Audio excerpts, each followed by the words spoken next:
आए दिन कोई ना कोई चीखने लगता है क्लाइमेट चेंज हो रहा है, क्लाइमेट चेंज हो रहा है। तो ना हो, क्लाइमेट का नेचर है चेंज होना। तुम जल क्यों रहो, तुम बराबरी करो, चेंज तो तुम भी हो सकते हो। यहाँ तक हम क्लाइमेट के साथ ही उससे पहले चेंज होके ही तो पहुंचे हैं। ह्यूमन स्पीसीज ऐसी थोड़ी एडवांस है, लेकिन नहीं, तुम्हें तो कंप्लेन करना है क्योंकि तुम लेजी हो चुके हो। 90 साल के लोग तो सर्दियों में आप देखेंगे तो अक्सर कहते हैं कि पिछली बार से इस बार सर्दी ज्यादा है, ऐसा कहते हैं ना। एक्चुअली सर्दी ज्यादा नहीं है, उनकी उम्र बढ़ने के कारण उनकी सहने की शक्ति कम हो गई है। वैसे ही ये क्लाइमेट चेंज नहीं हुआ है, हम चेंज हो गए। एवोल्यूशन की वजह से इतने सारे चेंजेस इनके अंदर आए हैं कि आज इनके नेचर का पार्ट बन चुका है दोगलापन। ये स्पीसीज दिल्ली की एयर पोल्यूशन के अगेंस्ट प्रोटेस्ट करेगी, उसे क्रिटिसाइज करेगी, पर इथियोपिया में जो ये हेली गुब्बी फटा और इसकी वजह से जो पोल्यूशन हुआ वो भी घूम घूम के देश विदेश में पोल्यूशन फैला इसका, यहाँ तक कि इंडिया में भी आया, लेकिन लोगों ने इसे नेचुरल इवेंट बोल दिया। लेकिन global list of most polluted cities में इंडिया की 90 से ज्यादा शहरों का नाम आना नेचुरल नहीं है। आज से लगभग 66 मिलियन साल पहले जब वो एस्टेरॉइड गिरा था, जिसकी वजह से लगभग सभी मासूम नॉन एवियन डायनासोर्स की जान चली गई, उस पर किसी ने आवाज नहीं उठाया, किसी ने प्रोटेस्ट नहीं किया। हालांकि बहुत पुरानी बात है, लेकिन पुरानी बातों पर डिस्कस करने में तो हमें मजा आता। मतलब अगर हम पुरानी बातों पे 10 घंटे पार्लियामेंट्री सेशन बैठा सकते हैं तो आई थिंक थोड़ा ध्यान इस पर भी दे सकते हैं। लेकिन अगर अडानी को कॉन्ट्रैक्ट मिलता है हसदेव जंगल से कोयला निकालने के लिए और जिसके चक्कर में कुछ 4.5 लाख पेड़ भी कटेंगे, तो उसके लिए प्रोटेस्ट होने लगते हैं जैसे कि वो कोयला अपने घर के काम के लिए निकाल रहा हो। अरे भाई, जब 2011 में सरकार ने नो गो फॉरेस्ट पॉलिसी होने के बावजूद अपना तिगड़म लगा के हसदेव जैसे जंगलों को उससे बाहर कर दिया, इसके बावजूद की फॉरेस्ट एडवाइजरी कमेटी ने कहा कि ये इकोलॉजिकली डेंस एरिया है, मिनिस्ट्री ऑफ एनवायरमेंट ने 2012 में फेज 2 के लिए भी परमिशन दे दी, जिसे नेशनल ग्रीन ट्रिब्यूनल ने सुप्रीम कोर्ट में चैलेंज भी किया। लेकिन जब तक सुप्रीम कोर्ट का कोई ढंग का फैसला आता, 2022 में छत्तीसगढ़ गवर्नमेंट ने फेज 2 के लिए भी परमिशन दे दी। अब कुछ रिपोर्ट्स के हिसाब से 2012-13 से जो कटिंग स्टार्ट हुई 2022-23 तक, उसमें करीब 80,000 पेड़ कटे हैं और जो अभी तक माइनिंग हो चुकी है उसे फेट अकम्पली माना जाए। यानी कि अब जो हो गया वो तो हो गया, अब क्या कर सकते हैं। अब जब फेज 2 में धड़ाधड़ पेड़ कट रहे हैं तब इन लोग को होश आ रहा है, क्या इसी तरीके का बिजनेस एनवायरनमेंट हम देंगे प्राइवेट कंपनीज को? अरे जब अभी तक कुछ नहीं बोले तो अभी क्यों बोल रहे हो? जब LIC ने उसके ऊपर पैसा खर्च कर दिया, सरकार उसके ऊपर पैसा लगा रही है, तब तुम प्रोटेस्ट क्यों कर रहे हो? अबे अडानी डूब जाएगा तो सालों तुम्हारे जीवन बीमा के लग जाएंगे। तुम्हें क्या लगा ट्रांसपेरेंसी मेंटेन की जाएगी? ठीक है, हमारे देश में रूल ऑफ लॉ है और रूल्स के तहत इन्हें इन्फॉर्म किया जाना चाहिए था, ट्रांसपेरेंट रखना चाहिए था पूरा केस, पर लिखा तो बहुत कुछ है। ऐसे तो फॉरेस्ट राइट एक्ट के तहत ग्राम सभा से कंसेंट लेना जरूरी है, पर गाँव वालों का कहना है कि कंसेंट फेक था। ये सवाल उठा रहे हैं कि बिना मेजोरिटी के ये काम कैसे किया गया, पर ये नहीं देख रहे कि काम किया गया। ये चाहते हैं कि जो गवर्नमेंट इन्होंने बनाई है वो इनके हिसाब से काम करे, इनके हिसाब से फैसले सुनाए, जैसे वो गवर्नमेंट ने इनकी नौकर हो। ऐसा लगता है कि इनके पैसे लग रहे हो देश को चलाने के लिए। ऐसा कॉन्फिडेंस आता कहाँ से है? समझते क्या खुद को तुम? कहाँ से सपना देखे हो, कहाँ के हो तुम? तुम्हारी औकात क्या है? पता भी है कि देश कैसे चलता है, सस्टेनेबल डेवलपमेंट क्या होती है। इंडिया जैसा देश कहीं पेड़ नहीं काटता, बल्कि उन्हें जिंदा रखता है, उन्हें रीएलोकेट करता है। क्योंकि हम समझते हैं यार, एक पेड़ बस एक पेड़ नहीं होता, वो खुद में एक इकोसिस्टम होता है जिसे बनने के लिए सालों का वक्त लगता है। ऐसा नहीं कि एक पेड़ काटोगे और दूसरा पेड़ उगा दोगे तो आप कंपनसेट कर दोगे उस लॉस को, ऐसा नहीं होता। हम समझते हैं, इसीलिए तो हमारे देश में बढ़ते हुए भक्तों की भक्ति को और नेशनल सिक्योरिटी को ध्यान में रखते हुए 4 धाम यात्रा प्रोजेक्ट लाया गया, जो कि एक मैसिव इंफ्रास्ट्रक्चर इनिशिएटिव है by India's ministry of road transport and highways, जिसमें यमुनोत्री, गंगोत्री, केदारनाथ और बद्रीनाथ जैसे धामों को कनेक्ट किया जाएगा लगभग 900 किलोमीटर के हाईवेज के थ्रू, एग्जिस्टिंग रोड्स को अपग्रेड करके फिर नए बनाकर, जिसे ये बोलकर क्रिटिसाइज किया जा रहा है कि वो एनवायरमेंटल डैमेज करेगा, उसकी वजह से डिफॉरेस्टेशन होगा, लैंडस्लाइड्स के रिस्क बढ़ जाएंगे। इस प्रोजेक्ट का एक हिस्सा भागीरथी इको सेंसिटिव जोन से भी जाता है, जहां नॉन फॉरेस्ट एक्टिविटीज के लिए 20 किलोमीटर लंबी सड़क को चौड़ा करने के लिए क्लियरेंस दे दिया गया स्टेट फॉरेस्ट डिपार्टमेंट के द्वारा। फॉरेस्ट एक्ट 1980, जिसको अमेंड किया गया था 2023 में, उसके सेक्शन 1A और सब सेक्शन 2C के तहत, जो कहता है कि स्ट्रेटेजिक लीनियर प्रोजेक्ट्स हैं with in 100 kilometre of international borders और LAC, उसे फॉरेस्ट क्लियरेंस की जरूरत नहीं है। भले उसकी वजह से 41.9 हेक्टेयर का फॉरेस्ट लैंड का लॉस हो, ये करीब 6822 पेड़ कट जाएं, इंक्लूडिंग द फेमस देवदार ट्रीज। ये जानते हुए कि पहाड़ों में अनकंट्रोल्ड अर्बनाइजेशन हो रहा है और पहाड़ों की एक लिमिट होती है, जिसका एक एग्जांपल हमने अगस्त में देखा। Submerged roads, damaged homes, and over 70 deaths. Incessant rains have wreaked havoc in Himachal Pradesh. From waterlogged roads to uprooted trees and overflowing rivers, chaos grips multiple districts.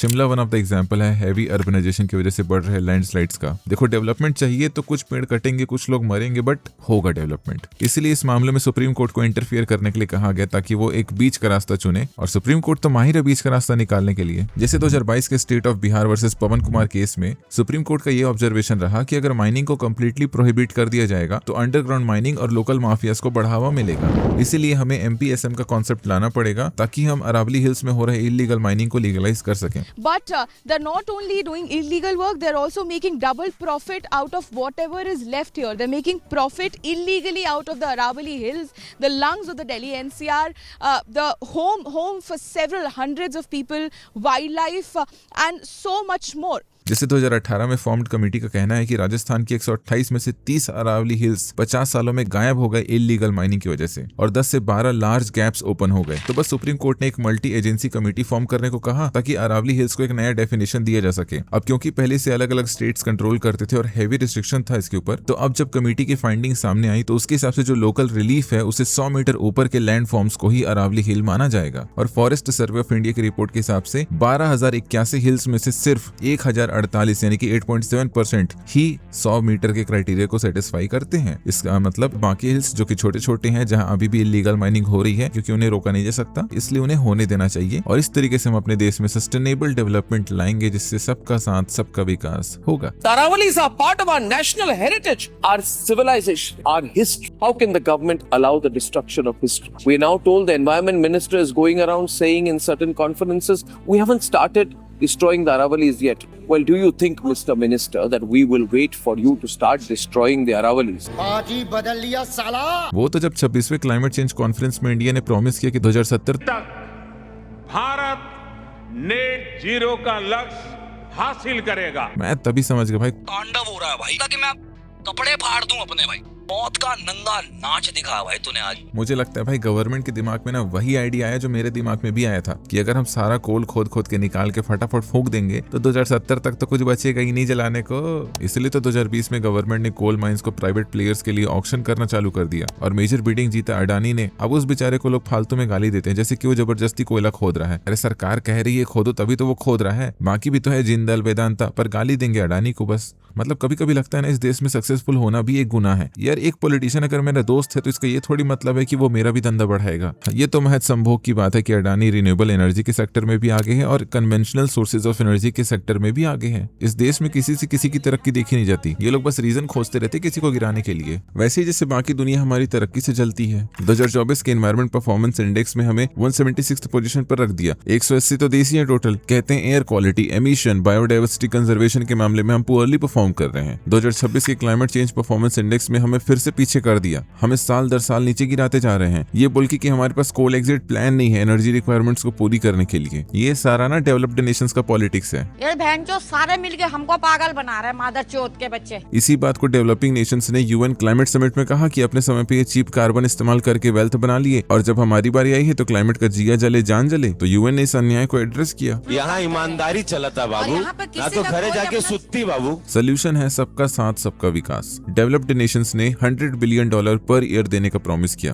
Climate change से लड़ने के लिए। Recently Haryana ने भी world bank से 2750 करोड़ का loan उठाया है अपने राज्य की हवा को साफ करने के लिए, जबकि इन कम्युनिस्ट नेताओं के पास पोल्यूशन कंट्रोल के लिए 2024-25 के बजट में 858 करोड़ रुपए एलोकेट किए गए थे, जिसमें से 1% भी इन्होंने छुआ नहीं है, क्योंकि ये देश का पैसा एक ऐसी चीज पर खर्चा नहीं करना चाहते जो दिखता ही नहीं है। हवा किसको दिखता है भाई, और उस पर कुछ काम करूंगा तो वो भी कहाँ दिखेगा फिर। और जब मेरे पास अपना काम दिखाने के लिए कुछ है ही नहीं तो मैं करूँ क्यों। और ऐसा भी नहीं कि हवा को आप ट्रैप कर सको कि मेरे यहाँ का साफ हवा है तो मेरे यहाँ ही रहे, वो भाग जाता है। और जहाँ सामने वाला लॉयल है नहीं, वहाँ इतना पैसा इन्वेस्ट करने का कोई मतलब बनता ही नहीं है। पैसा वहाँ खर्चना चाहिए जहाँ काम दिखता है, जैसे इंडिया का पहला स्ट्रीट एयर प्यूरिफायर लगवाना। क्योंकि तुम खुद ही सोचो, अगर दारू पीने से लीवर खराब होता है तो लीवर ट्रांसप्लांट की तैयारी करना, हॉस्पिटल में बेड बुक करना ज्यादा आसान है कि दारू छोड़ना ज्यादा आसान है। इसलिए तो एनवायरमेंट मिनिस्ट्री ने 78% कोल प्लांट्स को छूट दे दी एंटी पोल्यूटिंग सिस्टम्स लगाने से, क्योंकि इसकी वजह से एयर पोल्यूशन नहीं होता। होता है। मिनिस्टर साहब का तो ये भी कहना है कि एयर पोल्यूशन और लंग कैंसर का कोई लेना देना ही नहीं है। तो तुम टेंशन क्यों ले रहे हो? इस पैरानोया से बाहर निकलो और कुछ पॉजिटिव सोचो। तुम्हें पता भी कि देश में हर 4 में से 1 इंसान को हाई बीपी का प्रॉब्लम है। 2025 के सिस्टमैटिक रिव्यू में पाया गया कि कार्डियोवैस्कुलर डिजीज शहरों में डबल रेट से हो रहा है गांव से, और वो भी मेनली आर्थियोस्क्लेरोसिस की वजह से। और इन सब का सोल्यूशन क्या है? नाइट्रोजन ऑक्साइड, जो कि बॉडी नाइट्रेट को कन्वर्ट करके बनाती है। और नाइट्रेट सबसे अबंडेंस में कहाँ मिलेगा? हमारे देश के पोल्यूटेड वाटर्स में। अरे उनमें तो फ्लोराइड भी ज्यादा, जो कि हड्डियों के लिए बहुत अच्छा है। आयरन भी बहुत ज्यादा है, जिसकी कमी तो आधे देश को है।